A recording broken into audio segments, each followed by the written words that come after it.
तिब्बत का वो खतरनाक तांत्रिक जिसने एक ही रात में करीब 80 लोगों की हत्या करके पूरे गांव को नष्ट कर दिया था। फिर भी वो हत्यारा कैसे कैलाश पर्वत की चोटी तक पहुंचने वाला इकलौता इंसान बना। कैलाश की चोटी पर पहुंचकर जब वो नीचे आया तो उसने कैलाश पर्वत के रहस्य के बारे में ऐसा क्या बताया कि आज भी लोग तिब्बत में उसे भगवान का रूप मानते हैं। और उसके जीवन में एक ऐसी घटना घटती है कि वो खूंखार तांत्रिक से एक पूजनीय संत बन जाता है। ये वो खतरनाक तांत्रिक की कहानी है जो आपको सोचने पर मजबूर कर देगी, क्योंकि ये कहानी है कैलाश पर्वत पर सफल चढ़ाई करने वाले एकमात्र इंसान मिलारेपा की।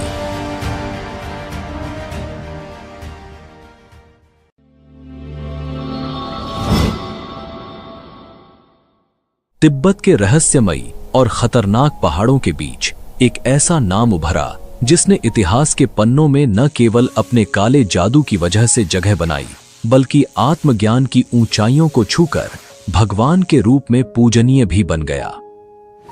तो आइए आपको एक ऐसे रहस्यमय जीवन की यात्रा पर ले चलते हैं जहां एक साधारण बालक ने त्रासदी से जन्मी बदले की आग में खुद को एक खतरनाक तांत्रिक के रूप में ढाल लिया। लेकिन इस कहानी का अंत उतना साधारण नहीं है जितना आप सोच रहे हैं।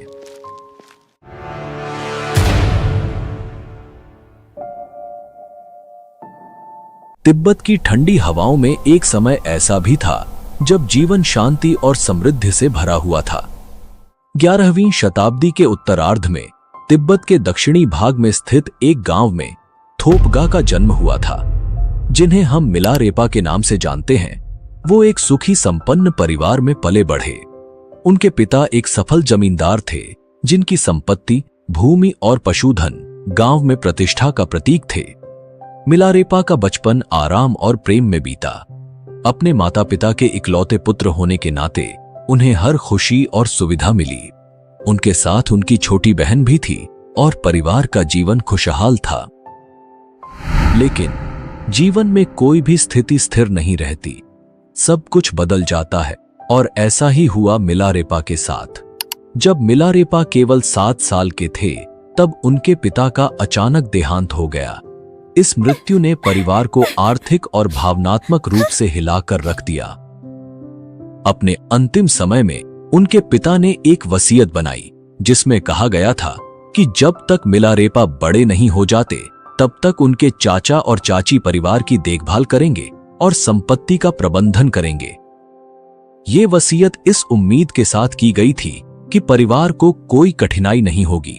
लेकिन उनके पिता की मृत्यु के तुरंत बाद हालात पूरी तरह बदल गए। चाचा और चाची, जिन्होंने पहले अच्छे संबंधों का दिखावा किया था, अब पूरी तरह से बदल चुके थे। उन्होंने संपत्ति पर अधिकार कर लिया और मिलारेपा की मां और बच्चों को नौकरों की तरह काम करने के लिए मजबूर किया। जो घर कभी उनका था, अब वो उनके लिए जेल बन गया था। उनका जीवन सम्मान से गिरकर अपमान और गरीबी में बदल चुका था। मिलारेपा की मां, जो कभी एक सम्मानित महिला थीं, अब अपमान और कष्ट सहने पर मजबूर थीं। उनका मन बदले की भावना से भर चुका था। उन्होंने बार बार अपनी संपत्ति वापस पाने की कोशिश की, लेकिन हर बार नाकामी मिली। गांव के लोग इस अन्याय को चुपचाप देख रहे थे, लेकिन किसी ने मदद करने की हिम्मत नहीं की। अंत में उनकी मां ने एक कठोर निर्णय लिया। उन्होंने मिलारेपा से कहा, अगर हम अपनी संपत्ति वापस नहीं पा सकते तो हमें उन लोगों से बदला लेना चाहिए जिन्होंने हमें बर्बाद किया है। ये शब्द, ये भावना मिलारेपा के जीवन की दिशा बदलने वाली थी। बदले की भावना उनके मन में गहराई तक समा चुकी थी। अपनी मां की आज्ञा का पालन करते हुए मिलारेपा ने तांत्रिक विद्या सीखने का निर्णय लिया।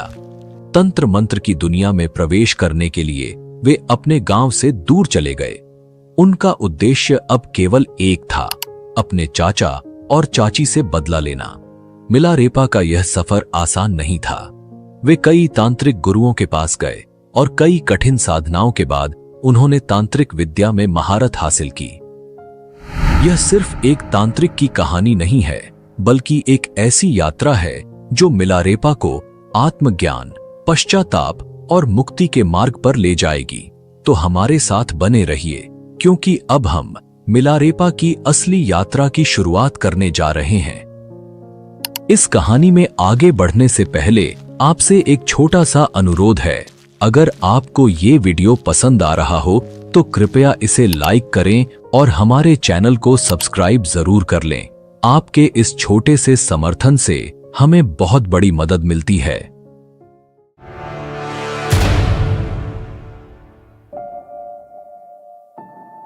मिलारेपा का जीवन तिब्बत की वादियों में एक साधारण लड़के के रूप में शुरू हुआ था, लेकिन किसे पता था कि वही बालक एक दिन तंत्र विद्या की गहरी, रहस्यमय और अंधेरी दुनिया में कदम रखेगा। पिता की असमय मृत्यु और परिवार की संपत्ति छिन जाने के बाद मिलारेपा के जीवन का हर सुख एक दुख में तब्दील हो गया। उनके चाचा और चाची ने परिवार को गरीबी और अपमान की दलदल में धकेल दिया, और तब उनकी मां ने बदले की आग को हवा दी। मां के कड़वे शब्द, अपमान और दुख से प्रेरित होकर मिलारेपा ने एक कठोर निर्णय लिया। उन्होंने तांत्रिक विद्या सीखने का संकल्प लिया। उनके गुरु थे युंगटन, एक भयानक तांत्रिक जिनकी शक्तियां अद्वितीय मानी जाती थीं। युंगटन के संरक्षण में मिलारेपा ने तांत्रिक विद्या की गहन शिक्षा ली। उनके जीवन का अब एक ही उद्देश्य था, बदला, और इस बदले की आग ने उन्हें मौत का मंत्र सीखने की राह पर धकेल दिया। मौत का मंत्र, वह मंत्र जिसे सीखने के बाद मिलारेपा अपने दुश्मनों को बिना सामने आए मार सकते थे। उन्होंने प्राकृतिक शक्तियों को नियंत्रित करना भी सीख लिया, विशेषकर ओलावृष्टि का आह्वान करना, और इसी विद्या का प्रयोग उन्होंने अपने चाचा और चाची के गांव में किया, जहां भारी ओलावृष्टि ने पूरे गांव की फसलों को तबाह कर दिया। गांव के लोग भयभीत हो गए और उन्हें समझ नहीं आया कि ये आपदा कहां से आई। लेकिन मिलारेपा की यह पहली विजय थी और अब वे रुके नहीं। इसके बाद आया वह दिन जब मिलारेपा ने बदले का सबसे भयानक रूप धारण किया। उनके चाचा के बेटे की शादी का दिन था। पूरा गांव एकत्रित था और मिलारेपा ने इसी मौके का चयन किया। उन्होंने मृत्यु का मंत्र इस्तेमाल किया। अचानक सांप, मकड़ियाओं और अन्य जहरीले जीव विवाह समारोह में प्रकट होने लगे। अफरा तफरी मच गई और घर की छत गिर गई। इसमें करीब 80 लोग मारे गए और मिलारेपा का बदला पूरा हुआ। मिलारेपा की मां को गर्व हुआ। उन्होंने गांव में घोषणा की कि उनका बेटा बदला ले चुका है। लेकिन मिलारेपा के मन में कुछ और चल रहा था। बदले की आग में जलने वाले मिलारेपा को अब यह एहसास हो रहा था कि उन्होंने क्या खो दिया। वे अपराध बोध से घिर गए थे। कई निर्दोष लोग मारे गए थे और बदले से जो संतोष मिलना चाहिए था वह अब एक भयानक पश्चाताप में बदल चुका था। यहीं से शुरू हुआ मिलारेपा का आत्मिक सफर। उन्हें एहसास हुआ कि काले जादू और तांत्रिक शक्तियां उन्हें शांति नहीं दे सकती। अब वे आत्मिक मुक्ति की ओर बढ़ना चाहते थे। इसी दौरान उनकी मुलाकात एक बौद्ध लामा से हुई, जिन्होंने उन्हें आध्यात्मिक ज्ञान की ओर मार्गदर्शन दिया। इस लामा ने उन्हें बौद्ध धर्म के महान गुरु मारपा के पास भेजने का सुझाव दिया, और यहीं से शुरू होती है मिलारेपा की प्रायश्चित और आत्मज्ञान की यात्रा।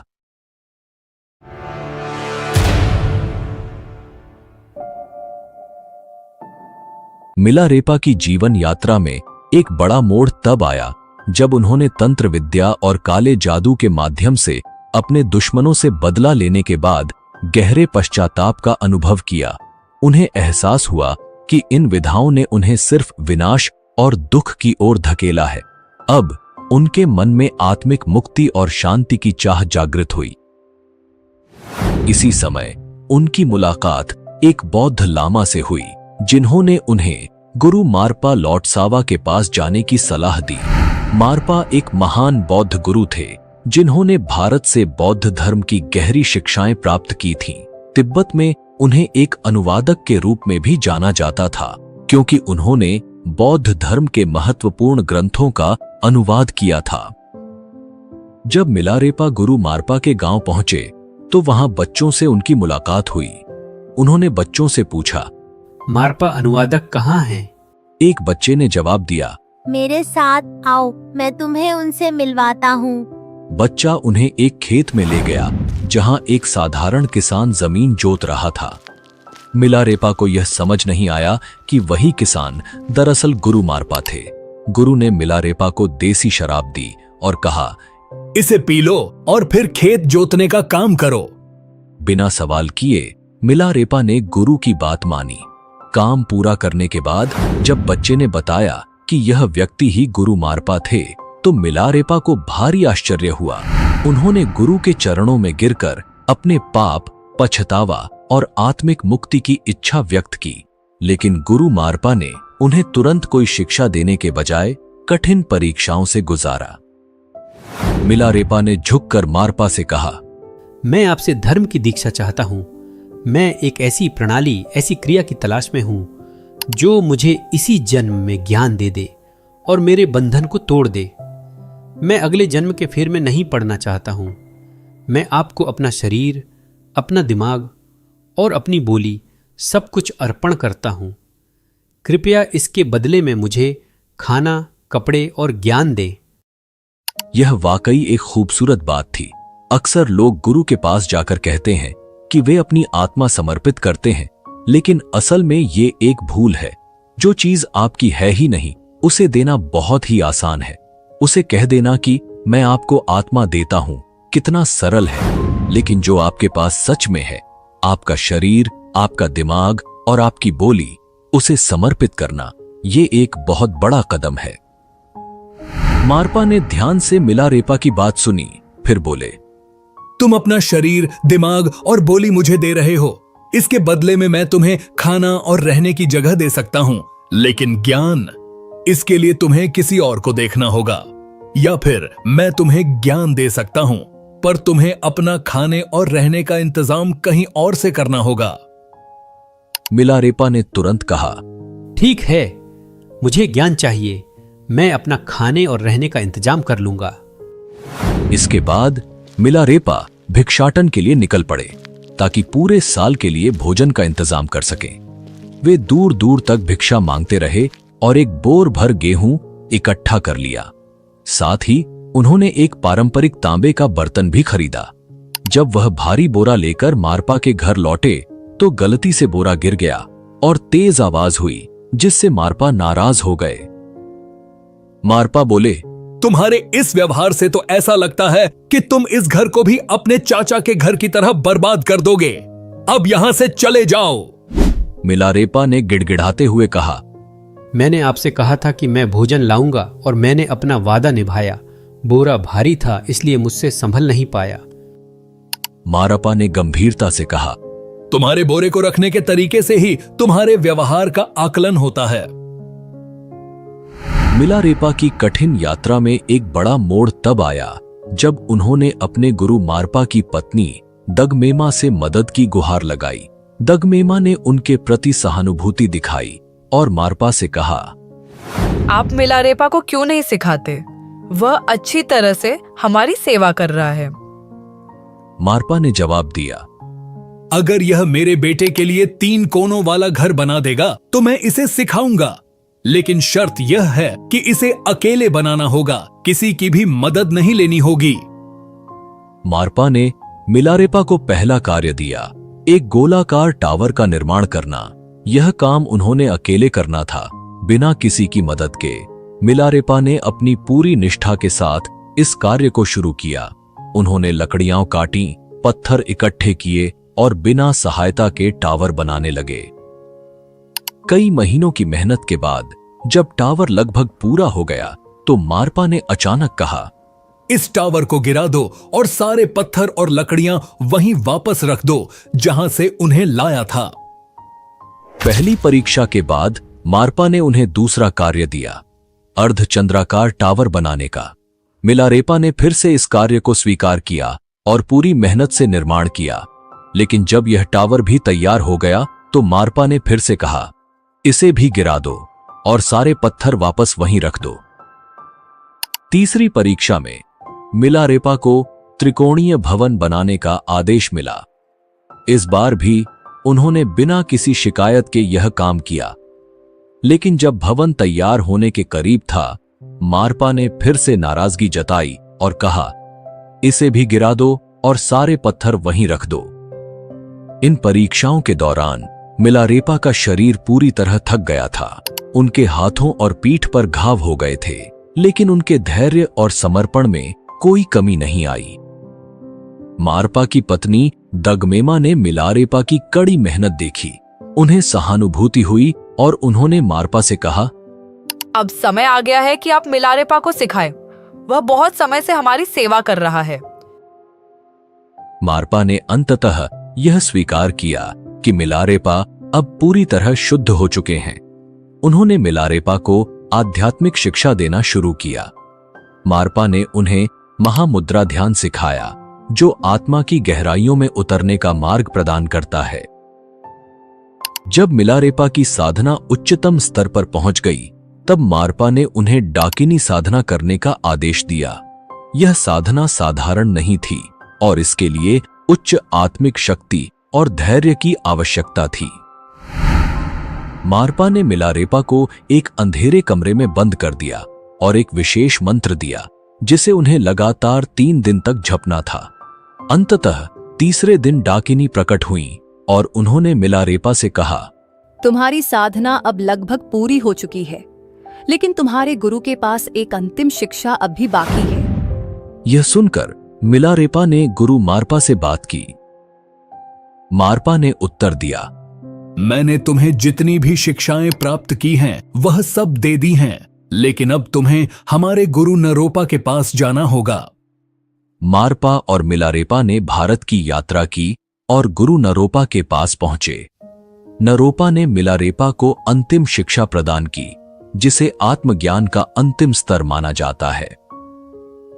नरोपा ने आशीर्वाद देते हुए कहा, तुम्हारी साधना अब पूरी हो चुकी है। इस प्रकार मिलारेपा की यात्रा उन्हें आत्मज्ञान की उच्चतम अवस्था में ले गई। अब वह केवल एक साधारण योगी नहीं, बल्कि एक महान संत और कवि के रूप में प्रकट हुए।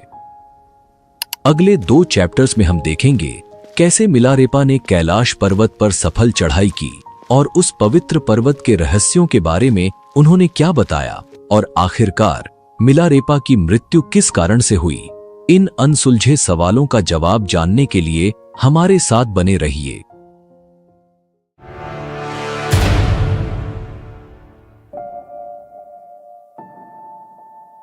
मिलारेपा का जीवन कई रहस्यों और अद्भुत घटनाओं से भरा हुआ है, लेकिन इनमें से सबसे रहस्यमय और अनूठी घटना थी कैलाश पर्वत की चढ़ाई। कैलाश पर्वत एक ऐसा स्थान जिसे तिब्बत के साथ साथ हिंदू, बौद्ध, जैन और बोन धर्मों में भी अत्यधिक पवित्र माना जाता है। भगवान शिव का निवास, ब्रह्मांड का केंद्र और आध्यात्मिक रहस्यों का अद्भुत प्रतीक। इस पवित्र पर्वत पर चढ़ना हमेशा से एक असंभव कार्य माना जाता रहा है। हजारों लोग आए, लेकिन कोई इस अद्भुत पर्वत की चोटी तक नहीं पहुंच सका, सिवाय एक मिलारेपा। 1093 ईस्वी यही वह समय था जब मिलारेपा ने कैलाश पर्वत की चढ़ाई शुरू की। लेकिन यह कोई साधारण चढ़ाई नहीं थी। ये शारीरिक विजय नहीं, बल्कि आत्मिक और दिव्य अनुभव की खोज थी। मिलारेपा की यह यात्रा आध्यात्मिक रूप से इतनी महत्वपूर्ण थी कि हर कदम एक नई साधना और ब्रह्मांड के रहस्यों को समझने का प्रयास था।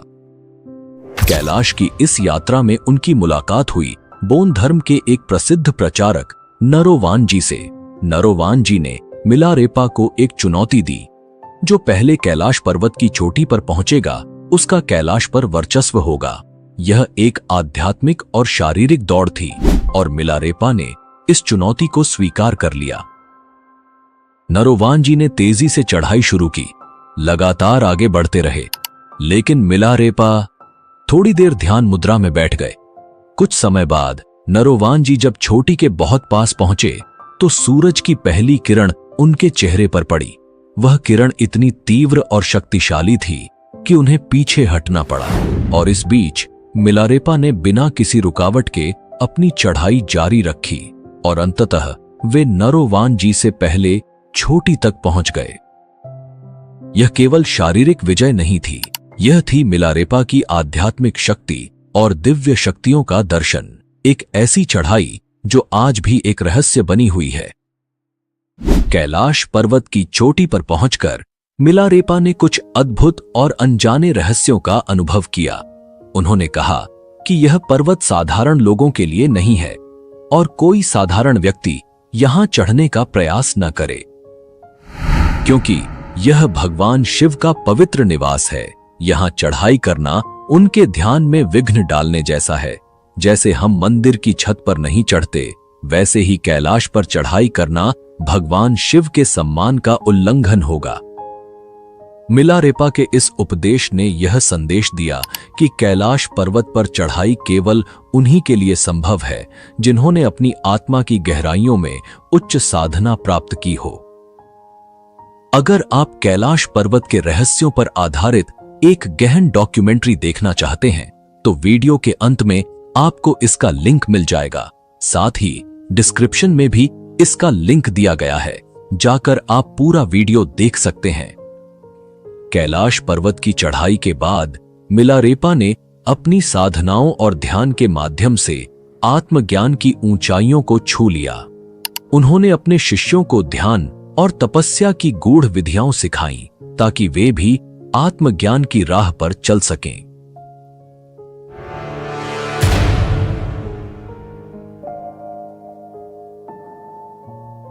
एक दिन मिलारेपा को एक शादी में आमंत्रित किया गया। उनके स्वागत के लिए एक सुंदर आसन तैयार किया गया था। उसी शादी में एक धनवान पंडित भी था जो मिलारेपा के लिए हो रही तैयारियों को देखकर हैरान रह गया। जैसे ही मिलारेपा उस आसन पर बैठे, पंडित ने तिरस्कार भरे स्वर में कहा, इस भिखारी के लिए इतनी तैयारियां, क्या यह मुझसे बड़ा पंडित है? मैं इसे देखता हूं। पंडित मिलारेपा के पास जाकर बोला, मैंने सुना है आप बहुत ज्ञानी हैं। मैं चाहता हूं कि आप इन किताबों को पढ़कर अपना ज्ञान साबित करें। मिलारेपा ने शांत स्वर में उत्तर दिया, इन सांसारिक किताबों को पढ़कर सच्चा ज्ञान नहीं मिलता, इसलिए मैं ऐसा नहीं करूंगा। यह सुनकर पंडित हंसा और बोला, मुझे पता था कि तुम ऐसा ही कहोगे। मैं तुम्हें बेनकाब करने ही आया था। उसने बदतमीजी से बातें जारी रखीं, जिसे देखकर आसपास के लोग उसे रोकने लगे, लेकिन पंडित और गुस्से में भर गया और वहां से चला गया। अपने मन में बदले की भावना रखते हुए पंडित ने योजना बनाई कि वह किसी भी तरह मिलारेपा को मार देगा। उसने एक महिला को लालच देकर विष मिला हुआ दही दिया और कहा कि अगर वह मिलारेपा को यह खिला सके तो उसे एक हीरे का हार और शादी का वादा मिलेगा।